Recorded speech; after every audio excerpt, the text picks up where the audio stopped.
So this is my review of the eighth, I think it is the eighth July edition of Raw.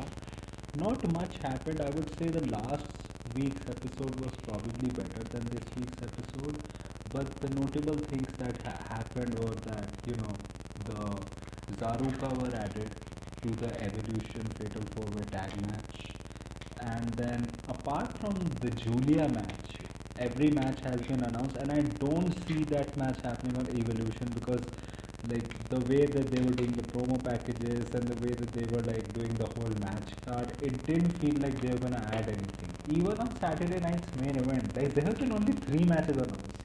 That is the LA Knight versus Seth Rollins, Gunther versus Goldberg, and Drew McIntyre versus Randy Orton. Though I can see probably they will add Julia versus Zelina probably there, probably at Saturday night's main event. They wouldn't want Saturday night's main event to be like an all-male pay-per-view. They'll probably add Julia versus Zelina there. I can see that happening. And I think four matches is good for Saturday night's main event because you have so many advertisements. Like five matches just does not work on that show. It does not. The opening segment, I like that Bronson and Braun Breaker got time on the mic. Like Braun Breaker was essentially like insulting Sammy. Like he was showing that he hated him so much. Like he started tweaking like a Steiner. Bronson actually like further explained things, and in a way he reiterated what Seth said, but from his perspective. Like what Paul Heyman said when after Saturday Night's main event, what Seth Rollins said, that that Bronson Reed, when he gave him those six tsunamis, showed what he can bring to the table. And that's essentially what Bronson said, but from his perspective, which is that I beat the respect out of Seth, but it was in a more like grime manner, that I beat the respect out of Seth. And that's why he called me to be a part of his vision, to be part of the empire. And I'm gonna beat the respect out of you, yeet man. And even Paul Heyman was like, it's the Empire Strikes Back, but here the Empire Strikes First, and it was essentially a whole night storyline of them taking out all the top baby faces on Raw, which is what they should have done from the start. Not have Seth say like a 20-minute promo, then they're having like matches with baby faces. It is a heel group now. Now they're firmly entrenched in a storyline with the top baby faces, and the way that they are going to go about it is the material of their promo, rather than them reiterating what their vision is 15 times every week. And that's what happened. That then Seth just welcome to Monday Night Rollins, and then they just left. One thing is that Seth hasn't really mentioned LA Knight except for like one time, which in a way you can get because Seth really just sees LA Knight as a nuisance, but they have not really mentioned that on commentary. So, in the way that the story has been presented and the way that the attacks have happened, it does look like that they have presented it as LA Knight as a nuisance to Seth. But if there is a fan who thinks that them not having a one-on-one promo is bad, Seth not mentioning him is bad, like they are like little growing LA Knight, I understand that point. Like I get from where they are coming with that point, and that's what you saw. Like Sami Zayn was talking about. Sami Zayn came out, but then he got attacked by Karen Cross with a pipe, and you had Devon Crossdeath. You also had a commercial break promo where they were going crazy for him, and where Karen Cross is essentially like he's going after Sami because he wants him to admit that he is just like everyone other else. He's just like him because Karen is the devil that they know and Sami is the devil that they don't. You had huge cheers for Scarlett as well backstage, like big boob Scarlett. And then they just started making out just as the promo ended. But this is going to be the SummerSlam match because the crowd reaction that Cross is getting, and I can see Cross winning because like Sammy winning, I think because you probably want three matches out of this. Sammy winning doesn't really do anything, and then it just ends Cannon Cross. The Cannon Cross, I think, does need the win more than Sammy when they have a match again, and that's probably gonna be a no disqualification because Cannon has been like beating the shit out of him at the fight. Then we also had Braun versus Seth. Braun versus Sammy, which I really like. One thing is that you can say that it is kind of like repetitive, like they're doing the underdog gimmick with Sammy every week. It's just that it works. Like people were chanting for Sammy, even during Braun's promo, even during here, like Sammy fighting through the pain and convincing Adam Pearce that he will fight, and then he did, but then he got mauled. I just hoped that Braun would have hit that second spear outside the ring much better, but the one that he did when Sammy jumped, the one that he did when he just like ran and rammed Sammy was really good. I would have liked if this match ended in a TKO, like Sammy just can't continue, ref just sees him and calls for the ring. But Braun is just something else, man. Like you had a backstage segment also where there were some kind of disagreements because Braun took the mic also from him. Then they were like, "We have to take care. One is down." Like Braun was essentially saying that what do we do about Cross? Because okay, I did beat Sammy, but Cross gave me the head start. But Seth was like, "Don't care about Cross. Like we got our job done." And then he told Bronson to do his job.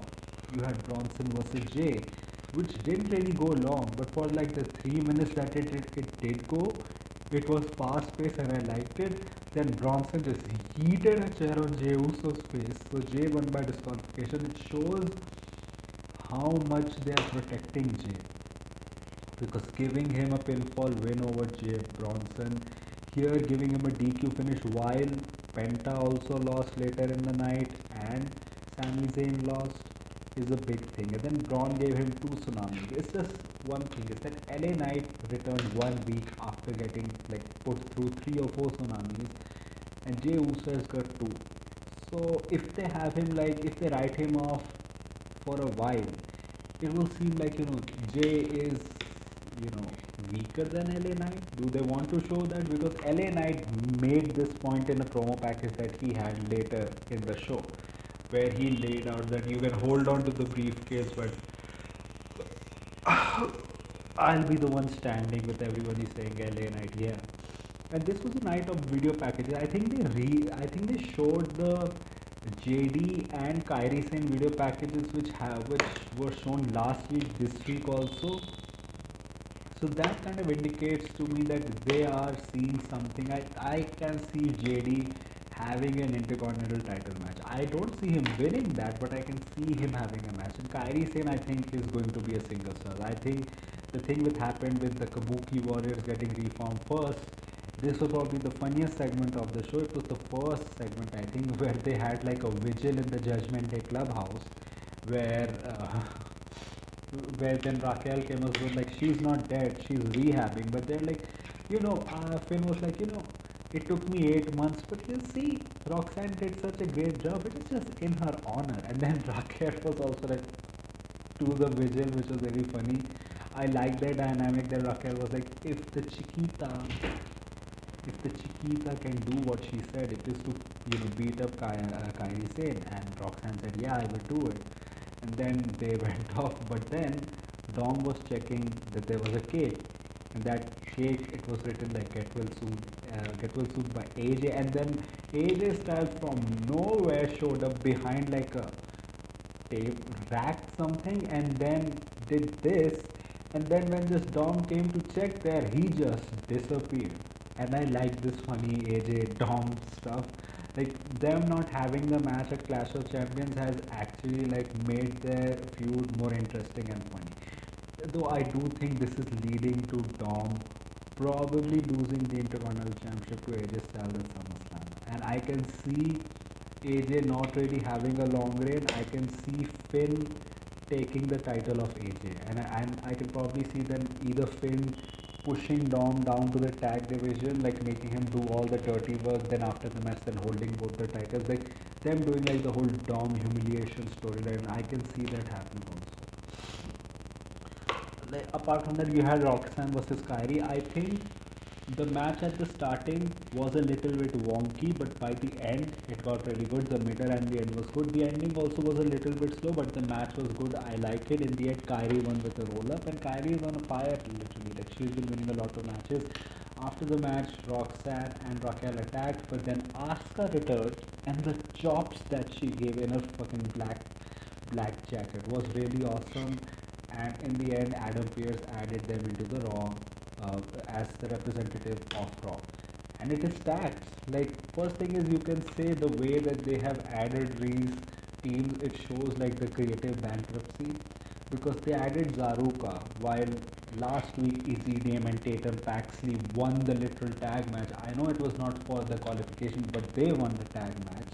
So ideally, either they should have had a rematch or Tatum and Izzy should have qualified. Like if you look at it from a logic perspective. Then also for the Raw ones, you didn't have any match. You could have had Dungeon Dolls, which I don't think many people know is the name of Natalia and Maxine's team, which was formed only through YouTube clips. So I can see them like you can have Asuka and Kyrie beating the Dungeon Dolls. You could have like you could have had on the same show. Like if like Adam Pearce could have told that okay, Kabuki Warriors are back again. You can be in the Raw match if you beat Maxine and Natalia. Like that is just simple to do. The Becky, Lyra, and Becky segment, I think at the start was cringy. In the middle was a little bit less cringy, and in the end with the Bailey saying that you held her title like a little bitch was like it ended on a good note. Also like Becky like taking shots at WWE creator that you allowed both of the champions to pick their opponents. Why not me? And you can see like this is how veterans maintain their star power and also put the younger person over, which Bailey and Becky have done through this feud. I can see that. It's just that man, Bailey sometimes is too cringy on promos. Lyra is good. It's just that the things that she gets, in the promos that she gets, you know what, Becky called me to get added in the match. It's just like these points have not really been a big part of the story apart from this week. You are trying to get like an O reaction from the crowd. It's just that it hasn't been a big part of the story until this week, so you just won't get a reaction. And when you put like emphasis, then Lyra is like, oh, like she called me. It's like it feels a little bit cringy, but in the end, like when Bailey said that Lyra went for a punch, Bailey ducked, and then Lyra gave the beats to both of them. And she was like, she held Becky's hand over and said, this is the last time you're holding this title. And she stood tall with, whoa, chants from the crowd. So Lyra is looking like the most confident I think she has been in her WWE run. And I do think Becky is probably going to retain the title. I don't see Becky losing. I can probably see Stephanie Wacker maybe going after the Intercontinental Championship and beating Becky. Or either Lyra or Bailey, one of them turns heel maybe in the future and they take the title of Becky because uh, otherwise I don't. Though I do like one thing is that baby faces can just be angry with each other and fight. You don't necessarily need to turn heel for that. But apart from one of them turning heel, I don't see Becky losing that title anytime soon. She's doing great work with it. You also had the New Day fucking dressed as zesty, zesty like church pastors, and that is the thing. Like they should have just had, you know what? They should have given the tag team titles to New Day in the first like 1 to 3 months of their heel run, and then just say, Biggie's not coming back, so just do whatever you want with the heel run. Because the things that they said to the crowd in the commercial break, like they were very funny. They were funny with Adam Pearce also. Like they were like, if you had just given them a free hand, they would have done a good job with the heel turn. Of course, you would not have achieved that much anyways, but I think you would have had a better tag team championship reign and a better tag team division. which you can have. Like you have Tyler Bate and Pete Dunne. Like Tyler Bate just said that he is not injured. I don't know about Pete Dunne, but you have the LWO. You don't do anything with them. Like when they last wrestled on Raw, like they were really good. Why don't you do anything with them? You have Dragon Lee there too. You had him in a match against El Grande Americano, which I like. I like Ludwig Kaiser in this gimmick. In this match, he was a little bit slow, but I think that's part of the story because Michael Cole mentioned it. Like him saying Spanish words, but in like a German accent was very funny. I'm glad that Ludwig Kaiser has like improved his moveset. Even American made backstage were like, huh? Like Brutus was like, oh, Chad Gable's not here, and then they just slapped him. And it's like I think what this is going to lead to is probably they are going to be wary of him, but eventually they're going to warm up to him, and I can see either American Made or Ivy, like either one of them winning championships because of El Grande Americano, and then eventually when Chad Gable comes back and he's like, hey guys, like he's not El Grande Americano, they're like, he is. And then I can see Alpha Academy reforming maybe for one night, and that way either at Mania or before that you have like a multi-tag match, and there Chad Gable unmasks Kaiser, and then Chad and his group wins. It's just that what do you do with Ludwig Kaiser after that? Because I know Triple H must have said, it's part of the long game. Like just take this mask, you'll have a payoff. But we know what the payoff is. It's him losing. It's just that what do you do with him after that? Of course, this is a great chance for him to showcase all of his skills, like his acting skills, his improving ring skills, like him, like working a mask character. Like people were cheering, so I can see this working. It's just that what do you do with him after that? That's the big question. You also had Gunther and Goldberg. People went wild when Goldberg came in the car, almost speared Gunther. I wanted that spear before Sad Night's main event. That it could have been a big visual uh, before the special event. But this is probably even better because when he hits him with that spear there, you're automatically thinking, oh god, he's gonna win. But let's see what happens. There was no CM Punk here. I really liked, apart from that, what else happened on the show? What else happened? Yeah, this is the stuff that happened. You had Seth versus Penta. Penta actually, like, hard way Seth bled. I like that he worked that into the match. This match was very good. I'm really glad Penta is kind of like a upper mid carder main event in just like 6 months. He's main eventing Raw against Seth Rollins, and even there he's protected in a loss. Like, and eventually because they did not do anything like outlandish with him, and they need to realize if you just sometimes you just let people be what they are and put them into simple feuds, they will get over. Like what did Penta do? Like Penta had the Ceremonial and the cool entrance and the cool video packages. Like they kept all of that same to him. They presented him the way that he has been presented always, and just added more pomp and circumstance into it. And then they put him into like mid-card feuds with people who are like simple heels, easy to boo, good to great workers in the ring, like Ludwig Kaiser and Chad Gable and Pete Dunne. And then putting him into the IC title picture, which is a natural progression.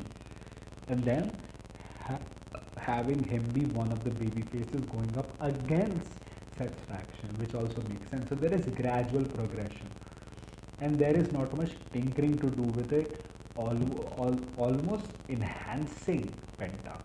That's what they kind of need to do with a lot of luchadors they have. That's what they need to do with a lot of people that they have on the roster. They don't need to think of like outlandish stuff. They can just do simple stuff and it will work. In the end, Seth hit him with a surprise low blow. People were going crazy, like Penta turning that buckle bomb into a straight destroyer. Like people were thinking the match is ending there. Even the Penta driver was like a 2.9 kick out. And then in the end, there were "Let's Go Penta" chants. Before there were CM Punk chants, and like he got a cheer in the entrance, was not that loud of a. I was like, is Penta over or not? But when he got those let's go Penta chants, I'm like, yeah, he's over. I hope they see not only the tag team championships but singles titles also in Penta's future. I know he can be a great intercontinental champion. I just know that. World champion, I don't know if they're gonna make him, but why not make him for a short while? You can do that with him. Like, I hope they know what kind of a gem that they have. If they have Penta versus Ray, probably as one of Ray's last matches as a wrestler, like Ray kind of like passing the torch to Penta, then Penta, who is himself very old, using his own popularity to get his brother over or as a single star whenever they are ready for that, and then him passing that torch to him, and then Ray Phoenix eventually being like that of the next Rey Mysterio figure of the company, and he's young, so they can do that also. And I'm like, from the last 2 weeks, it kind of feels like they're booking the Seth's faction in a way which is good, which is not just a typical faction coming out and saying blah blah blah blah and doing stuff. Now they're entrenched in storylines. They're talking and they're planning, and their segments are related to these people that they are fighting, not about their larger bullshit vision, which is like every other heel person that they have. Which was very funny that Paul Heyman was speaking in Spanish, like saying like this is going to be your last night, you son of a bitch. But then Penta, I hope that Penta should have slapped him, but he did. And in the end, Seth won with a surprise low blow. I was like, why didn't referee call for a disqualification? But Seth was like, I don't know what happened. And instead, he curves from one. In the end, it was kind of like the Attitude Era, those classic babyface endings where the babyface comes out of nowhere, attacks the heel, escapes the heel group and is over as Rover with LA Knight, yeah, with the crowd, which was awesome to see. I hope LA wins because you're not gonna have Jey Uso there, you're not gonna have Sami Zayn there, so you're gonna probably have Penta and Punk there, which I think are gonna deal with Bronson and Braun. And in the end, I think Roman is returning. I think this is probably going to be the semi-main event of the show. I do think we are probably going to start with Drew McIntyre versus Randy Orton. Like, yeah, Randy Orton, fail hero. Then Drew McIntyre has started the Saturday Night's main event, I think, against Sami Zayn also. I think this is probably going to be the semi-main event of the show. And I think Roman is coming back here. And then I can see either a triple threat, a fatal 4-way or a fatal 5-way for the World Heavyweight Championship at SummerSlam. A fatal 5-way Gunther, Roman, Seth, Punk, LA, or Gunther, Roman, Seth, and Punk at SummerSlam. Because I do think Roman is going to come back, and that's going to cause LA Knight to beat Seth Rollins. And I do think that way you can have a fatal 5-way at SummerSlam. I know people will say it's hodgepodging, but it's the best to do. I think that fatal 5-way, having that, I think that can work wonders for the World Heavyweight Championship as well, and for these guys also. Like, they can continue their feuds without blowing the load too early at SummerSlam, because this is going to lead into this Seth faction, Roman. So everything is going to lead into War Games, and it's going to also lead into SummerSlam. It's going to lead into Royal Rumble and WrestleMania. Overall, I would say this was a 2.5 out of 5 show, which is not bad, below average. Do not think it is bad. But that was what I thought about the show. What did you think about the show? Tell me in the comments. If you like this type of content, like this video, share and subscribe. If you don't, then share with those who do. My social media accounts, my Twitter/X account and my Instagram account links are in the description, so go follow me on that. My UPI ID link, which is shabbo@okicci, is in the description also, so go donate any amount of money which you can, which can help me make YouTube a permanent career option. So that was it from me for today. So thank you, goodbye, Allah.